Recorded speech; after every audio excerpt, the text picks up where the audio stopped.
Hello, my name is Nick Bright, scholar of East Asian religions. And I'm Proven Paradox, a guy with a lot of questions. And you're listening to Bright on Buddhism, a podcast where we discuss East Asian Buddhism, answering listener-submitted questions from listeners just like you, and introducing concepts of Buddhism that you may or may not be familiar with in a casual, conversational setting. Enjoy. Here, when does it matter how one dies when it comes to reincarnation? I would say that depends on one's karma. If they died saving another, for example, that would be very meritorious, and they may be propelled to a great rebirth. However, if they died cursing the Buddha, the Dharma, and the Sangha, they probably will not be reborn in a great state.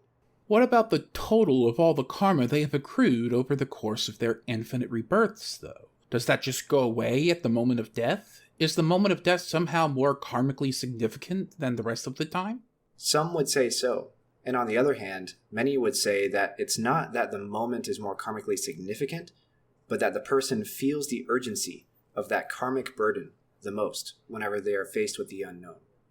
Because of that, there are many who, though they do not live properly, are certainly concerned with dying properly. But truthfully, couldn't we die at any moment for any reason? Why wait to purify your karma, especially when the moment you need to do it the most could sneak up on you? Hello and welcome to this week's episode of Bright on Buddhism. This week, we will be discussing the term Poa.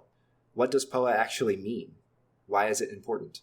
How has the understanding of this term changed over time? We hope you enjoy. So to begin, what does Poa actually mean? Poa is a Tibetan word referring to the Sanskrit samkranti. This translates roughly to transference of consciousness.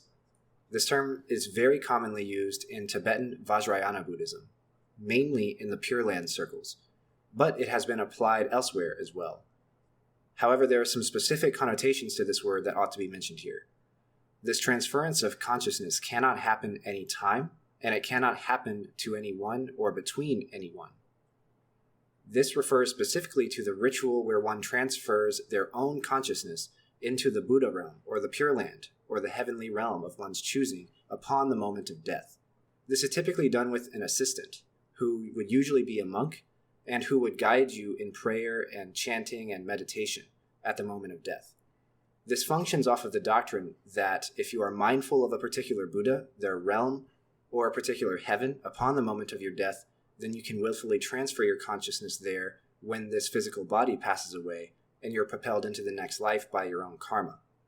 This is done for a number of reasons. One reason in Tibetan Buddhism specifically is to bypass bardo, or the intermediate realm in between where we are now and where we are going, between this life and the next one, where we will be reincarnated. The other reason is to use Amitabha's original vow to gain immediate entry into his Pure Land, Sukhavati. His original vow, which is the 18th vow out of his 48, is that if somebody is mindful of him even for just 10 thought moments during their lifetime, they will attain birth in his land. This can be used to go to nearly any heaven, Pure Land, or realm in which the dying person desires to go to.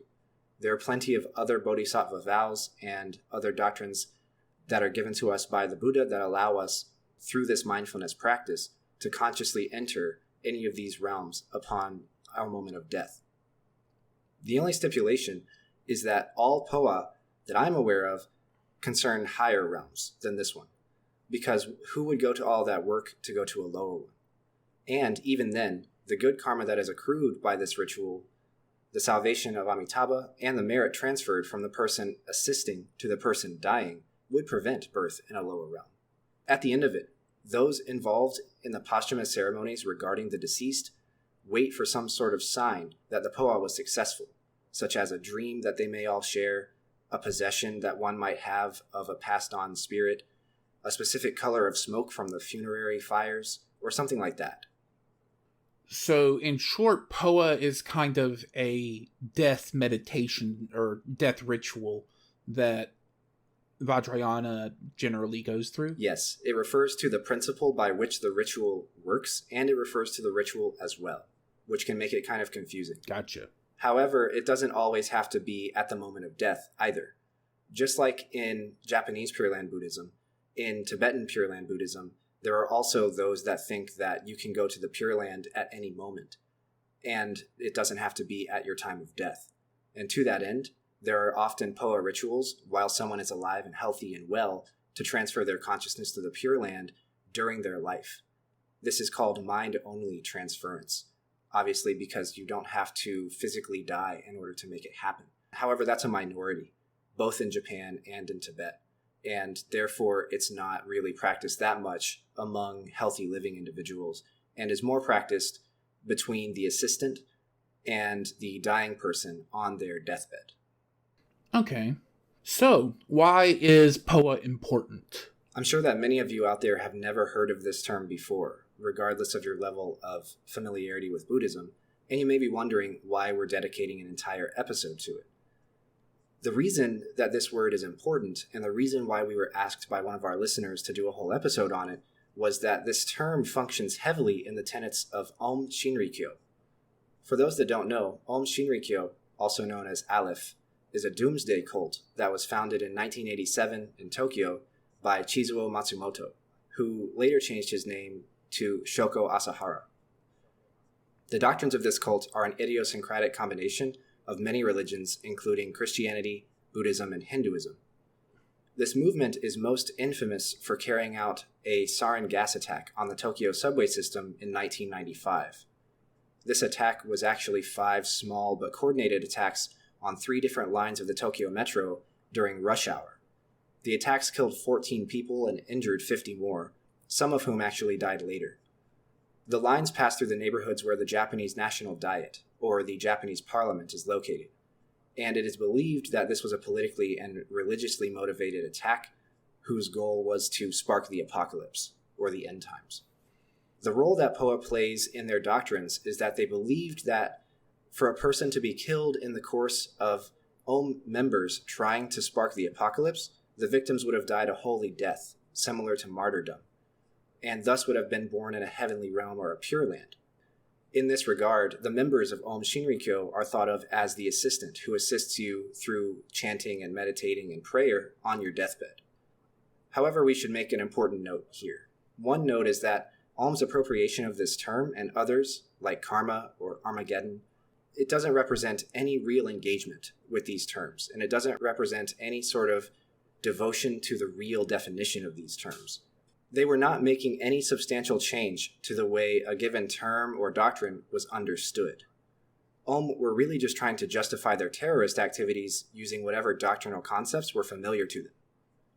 The other important note is that Aum is only related to Buddhism insofar as they claim themselves to be related to Buddhism.